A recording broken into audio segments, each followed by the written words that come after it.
Alrighty, hey guys, what's going on? My name is SwiftXcaliber, and welcome to today's video. Today I have a few things to discuss, and I'll get into those in a minute. But first off, I just want to introduce the gameplay. So this was me just tearing up some kids in the second half of Domination, using a tactical insertion and the N1216 on this map. What is it? Hijacked. They go so well together, and I managed to constantly stay in the enemy's faces, which is where you want to be with a shotgun, and I just ripped them to pieces. And there was actually a guy on the other team who wasn't having such a good time, I suppose, and he was using an RPG the entire game, and afterwards he had the audacity and the nerve to send me a message saying, "Wow, SwiftXcaliber, what a loser, he uses C4, oh my god."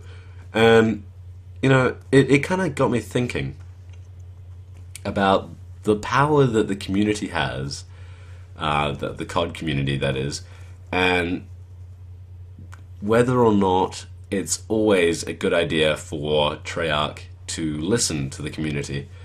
Now, you kind of get two sides to this scale, or in the COD universe, I suppose.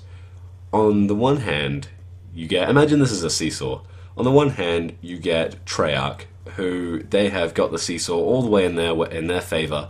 It's all the way weighed down. They listen to everything the community says, or at least it seems that way, and they do a great job in terms of, you know, listening and interacting, and I truly do appreciate that, because it's like they care about their game more, and that's why I like them over Infinity Ward. However, then there's Infinity Ward on the other side of the scales, and they pretty much ignore their community. I don't want to say they entirely ignore, because obviously that's not what they do. They do listen, but I think they're a lot more selective as to what they listen to.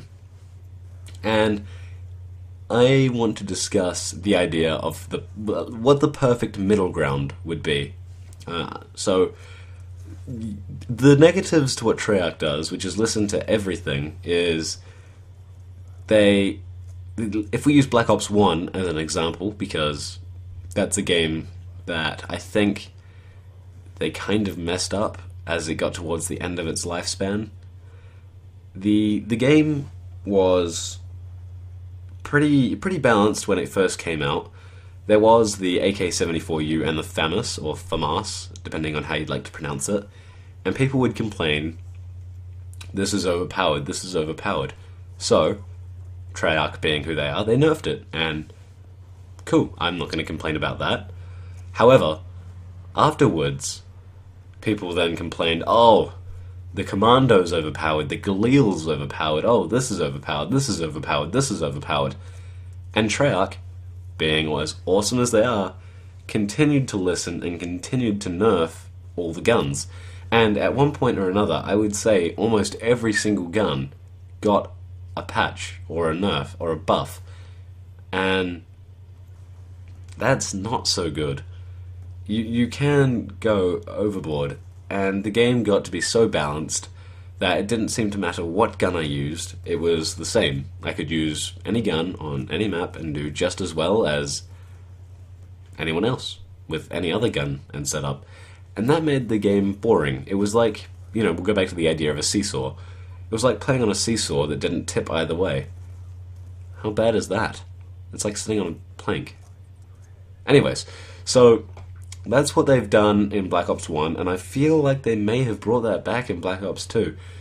Because I'm starting to find it difficult to build a class that's bad, or build a class to have fun with. And I don't know, that kind of takes the fun out of it for me.